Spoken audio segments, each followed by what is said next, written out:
Bonjour et bienvenue dans ce nouvel épisode de Tracker. Ce jeudi, c'est un Tracker Talk dédié à la victoire de Donald Trump qui retrouve son poste de président des États-Unis et l'impact de ce changement de cap dans la politique américaine pour les investisseurs.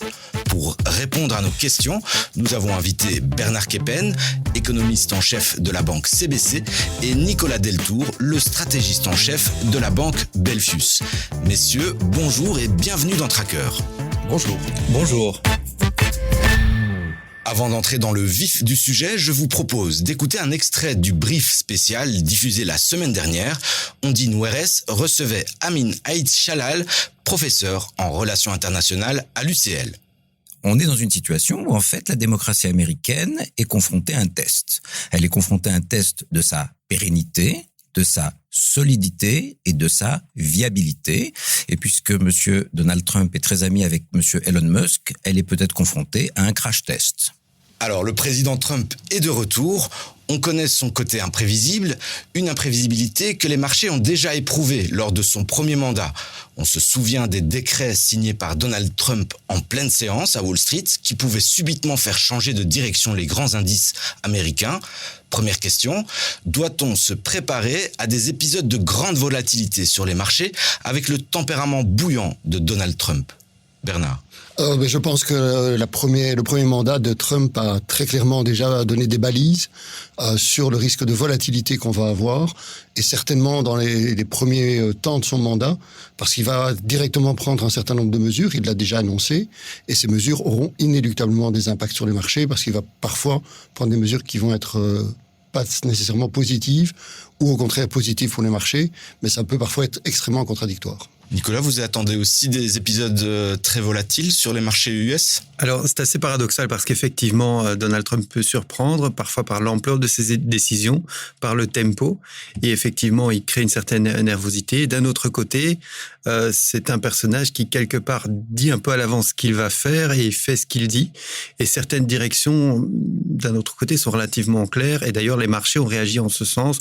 On voit relativement facilement quel secteur pourrait profiter ou bénéficier de ce qui arrive et quels autres secteurs, et j'ai envie de dire quels pays pourraient souffrir de son arrivée. Oui, c'est ça. Dans les annonces, on sent que le protectionnisme va être un petit peu le fil rouge de son mandat. Quels sont les secteurs qui ont le plus à craindre ? Alors, typiquement, les secteurs qui exportent le plus vers les États-Unis, on pense notamment aux constructeurs automobiles allemands, on pense notamment aux équipementiers chinois. Un certain pan du secteur du luxe pourrait souffrir également, mais pas tout le luxe. Pourquoi ? Parce que dans le top du luxe, finalement, la clientèle est un peu moins sensible au prix, donc il y a moins d'élasticité prix.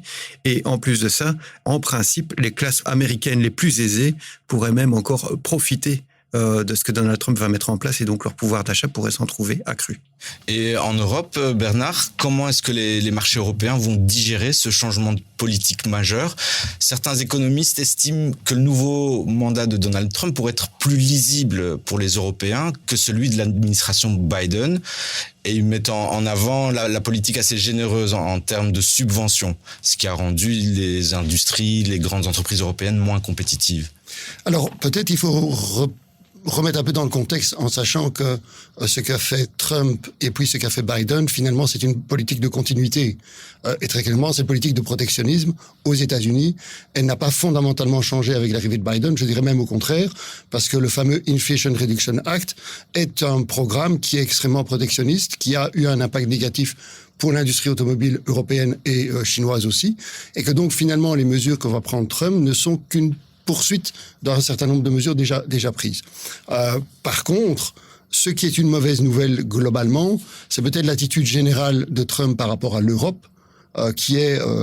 alors, on peut prendre l'image que lui, il va nous claquer la porte au nez, ce que n'a pas fait Biden, il l'a fait peut-être un peu plus diplomatiquement parlant, plus raisonnable, mais quelque part, on est exactement dans la même approche, sauf que là, pour l'Europe, ça va les mettre face à ses responsabilités par rapport à la guerre en Ukraine, par rapport au financement de l'OTAN, par rapport au positionnement d'une réindustrialisation de l'Europe, et on pense tout de suite au rapport Draghi, parce qu'on en a vraiment besoin aujourd'hui.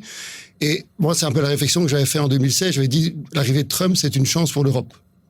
problème, c'est qu'on a laissé passer cette chance et qu'aujourd'hui, la situation s'est fameusement aggravée au niveau de l'Europe et qu'en plus de ça, on a une Europe qui est extrêmement pas du tout unie. Et donc, ça pose énormément de questions sur cette capacité de l'Europe à pouvoir faire front uni par rapport à Trump. C'est vrai que politiquement, on a un paysage européen plus morcelé avec des nations qui sont dirigées par des personnalités qui soutiennent Donald Trump. On a ça, et puis on a deux éléments aussi. On a l'Europe a beaucoup. Alors on dit l'Europe avance toujours devant la difficulté quand il est face au mur, effectivement. Et donc au Brésil, on va être face sur un mur qui sera Trump. Le problème aujourd'hui, c'est que le moteur de l'Europe, c'est-à-dire la France et l'Allemagne, sont tous les deux dans des situations qu'on connaît. L'Allemagne, au niveau économique, on est vraiment sur une situation, je pourrais presque parler de déliquescence de l'économie allemande, et aujourd'hui, en plus avec un gouvernement qui va être en affaires courantes et donc qui ne prendra plus aucune décision. Et la France, on sait bien dans quel état elle est aujourd'hui. À part discuter du budget, on a un vrai problème aujourd'hui en France de désindustrialisation, alors qu'il y avait eu un vrai programme de reprise économique important et de réindustrialisation. Et donc le moteur de l'Europe est en train de disparaître. Et on a en plus, comme vous l'avez dit, d'énormes dissensions au niveau européen et on a des points de vue très différents, très divergents, avec certains pays qui prennent vraiment position pour la Russie et qui ont pris même position pour Trump. Alors si on revient dans les effets immédiats qu'on a pu constater en tant qu'investisseur à la victoire électorale de Donald Trump, c'est clairement les valeurs financières qui ont tiré leur épingle du jeu. Comment est-ce qu'on peut expliquer ça, Nicolas ? Alors, Trump égale dérégulation, Trump égale tension sur les taux longs et donc une courbe des taux qui permet à nouveau de faire ce qu'on appelle la transformation. L'idéal étant d'avoir des taux longs plus élevés que des taux courts. Et puis, voilà, c'est un personnage qui est plutôt favorable aux méga cap, aux très grandes entreprises et à une certaine classe aisée américaine. Et là aussi, certaines activités pourraient en profiter. Et enfin, ce qu'il annonce en termes de fiscalité pourrait aussi profiter à l'ensemble des entreprises, mais les banques en profitent également. Donc, c'est vrai que dans l'ensemble, le secteur bancaire américain, en tout cas les grandes banques américaines en profitent plein pot. Il faut ajouter à ça aussi que toute une série de clients traditionnels des banques devraient s'en porter mieux. Je pense aux small cap américaines, aux mid cap américaines. Je pense justement à la grande clientèle des plus hauts segments en private and wealth management, qui, elle, en principe, devra aussi profiter des mesures à venir. Et en termes de politique monétaire, je vais me tourner vers Bernard. À quoi doit-on s'attendre ? Est-ce qu'il y aura des tensions entre la Fed et l'administration Trump ? Alors, des tensions, il y en a déjà eu dans son premier mandat. Il a été, à l'époque, il voulait absolument une baisse des taux d'intérêt. Il a mis une pression incroyable sur le patron de la Banque centrale américaine. Aujourd'hui, si on prend le programme de Trump ici, je suis assez d'accord avec Nicolas de dire que lui, l'avantage, c'est qu'il fait ce qu'il dit. Et donc, on sait ce qu'il va faire. Et dans les mesures qu'il va prendre, que ce soit les barrières douanières, d'une part, et d'autre part, de réduire le flux migratoire, voire même expulser une partie des migrants, ces deux mesures pourraient avoir un impact inflationniste relativement important dans l'économie américaine. Alors, pas à court terme, mais on estime qu'on pourrait avoir une hausse de l'inflation aux alentours des 5% dans une échéance à peu près un an et demi. Ce qui veut dire que pour la Banque centrale américaine, c'est un énorme défi puisqu'on est aujourd'hui en situation de désinflation, un atterrissage en douceur de l'économie américaine. Ce scénario-là pourrait être remis en cause fondamentalement par les mesures de Trump, ce qui mettrait la position de la Banque centrale américaine à devoir peut-être arrêter son mouvement de baisse de taux, voire même augmenter ses taux d'intérêt. Or, on sait que Trump est totalement opposé aux baisses de taux d'intérêt. Donc, on risque d'avoir un conflit assez important. Et d'ailleurs, Powell, lors de la conférence de presse de la semaine passée, où ils ont décidé de baisser les taux, a très clairement dit qu'il avait bien l'intention de rester jusqu'à la fin de son mandat. Donc, c'est 2026. Donc, ça risque quand même peut-être d'être tendu parce qu'on aura clairement aussi un risque, et ça, c'est le dernier points, peut-être de ralentissement de l'économie américaine. Parce que ce qui dit effectivement des mesures avec une forte hausse de l'inflation pourrait avoir sur le marché de l'emploi des tensions sur le marché de l'emploi. Donc, à ce moment-là, un ralentissement de l'économie américaine. Le pire des scénarios serait un scénario de ce qu'on appelle de stagflation, c'est-à-dire une inflation élevée et un ralentissement important de la croissance. Je partage complètement le point de vue de Bernard, dans le sens où la situation européenne devient très différente de celle de l'Amérique. Elle l'était déjà. Mais si on avait pu voir une certaine corrélation ou coïncidence entre les mouvements de des taux directeurs en particulier américains et européens, on pourrait voir un écartement dans les mois qui viennent.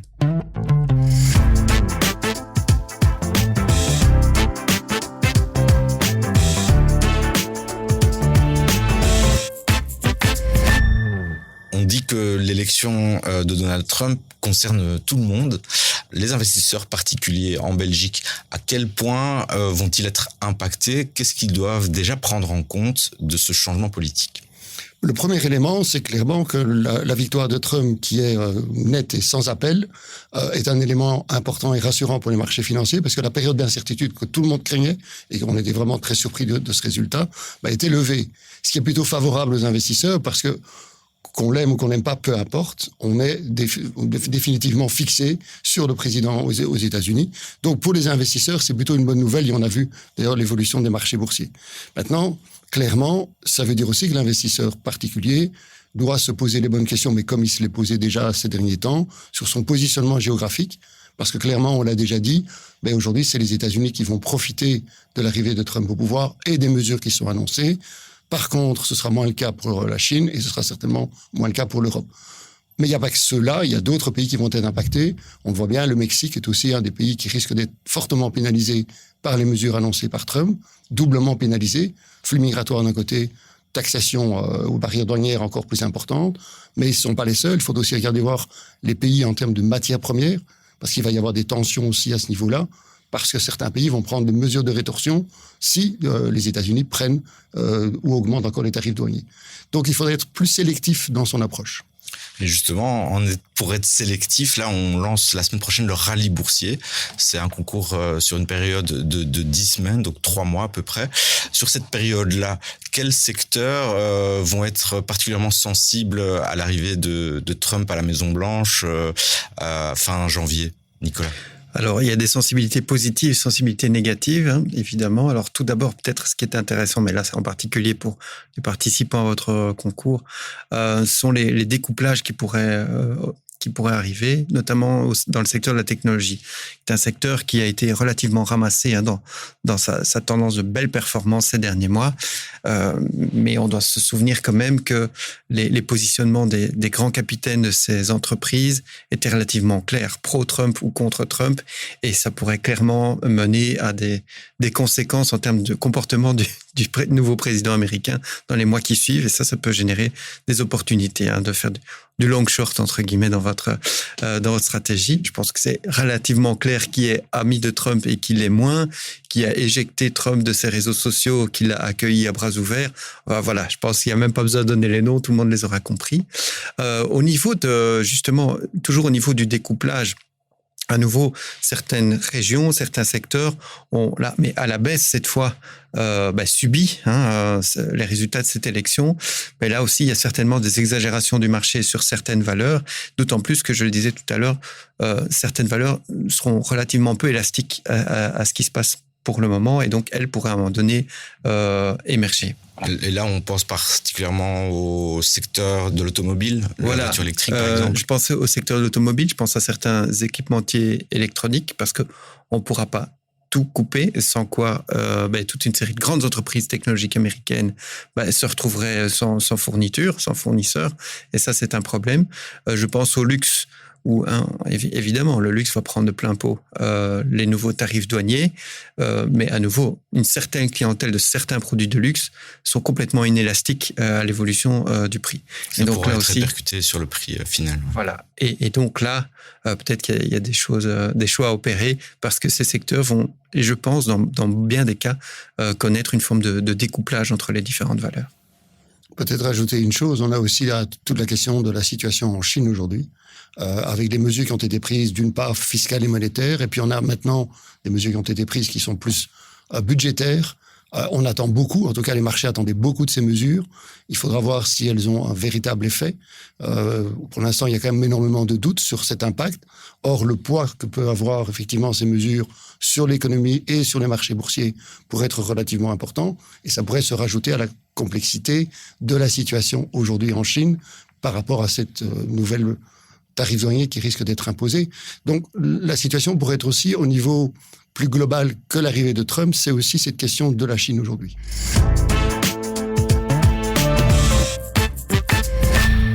Passons maintenant à la question des trackers de l'écho. Dans nos rencontres avec les investisseurs particuliers, nous proposons à nos invités de poser une question aux auditeurs du podcast. Dans Tracker Talk, vous le savez, on fait l'inverse. On demande à nos invités de répondre à la question posée par des participants au podcast. Je vous propose d'écouter la question de Paul qui était venu dans notre émission le mois dernier. J'aimerais demander aux trackers de l'écho quelle est la stratégie qu'ils utilisent lorsqu'une action commence à baisser fortement. À quel moment faut-il décider de sortir ? Alors, que faire quand votre action chute ? On l'a vu immédiatement après l'élection de Donald Trump. Certaines valeurs, notamment celles des constructeurs auto en Europe, ont piqué du nez. Alors, que doit-on faire quand tout s'écroule ? Alors, la première chose, c'est ne jamais agir en panique. Ça, c'est vraiment pour moi l'élément essentiel. Le deuxième élément, il faut toujours penser qu'on investit sur du long terme, on n'investit pas sur du court terme. Maintenant, il faut se poser les bonnes questions et à un moment donné, se dire que si effectivement la valeur en question, après une étude quand même plus que simplement te dire qu'elle a fortement chuté après l'élection de Trump, aller plus loin dans la réflexion. Si les fondamentaux sur la valeur ne sont plus bons, il faut à un moment donné se dire qu'il est temps de prendre sa perte et de passer sur un autre investissement. Mais il ne faut jamais réagir sur l'immédiateté et sur un événement particulier. Oui, en ce qui me concerne, je suis complètement aligné avec ce que Bernard vient de dire. Peut-être ajouter qu'on investit pour le futur et jamais pour le passé, et que donc, quelle que soit finalement l'évolution court terme récente d'une action, ce qui compte, ce sont effectivement ses fondamentaux pour le futur. Et parfois, le marché se trompe, mais dans la durée, souvent, il revient à la raison. Et c'est à ce moment que l'action en question peut retrouver la vraie valeur, sa fair value. Et à ce moment-là, on pourra vraiment décider de la garder ou pas en portefeuille. Et alors, Bernard venait de dire ne pas paniquer. On vous avait déjà posé, Nicolas, cette question-là dans le passé, dans une autre émission de Tracker. Et je me rappelle que vous disiez aussi d'y aller par petites doses, par petits paquets, et de ne pas prendre des décisions radicales. Oui, je maintiens dans le sens où ça vous permet de lisser un petit peu votre risque de timing.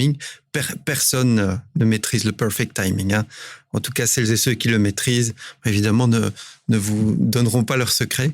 Donc, la plupart d'entre nous ne maîtrisent pas le perfect timing, et l'avantage de diversifier les moments d'entrée et de sortie, non seulement ça vous donne un vrai confort psychologique, mais en plus, ça vous permet de ne pas subir effectivement une anomalie temporaire du marché dans votre mouvement. Merci à toutes et à tous pour votre écoute. Merci Bernard Keppen et Nicolas Deltour pour votre participation à ce podcast. Quant à nous, on se retrouve ce samedi 16 novembre au salon Finance Avenue qui se tient comme chaque année à Tour et Taxi. L'équipe de Tracker sera de la partie. On y enregistrera une émission sur le thème des ETF. Je vous dis donc à samedi. C'était Julie Garrigue à la réalisation et Salim Nesba au micro pour Tracker, le podcast de l'écho qui suit celles et ceux qui investissent en bourse.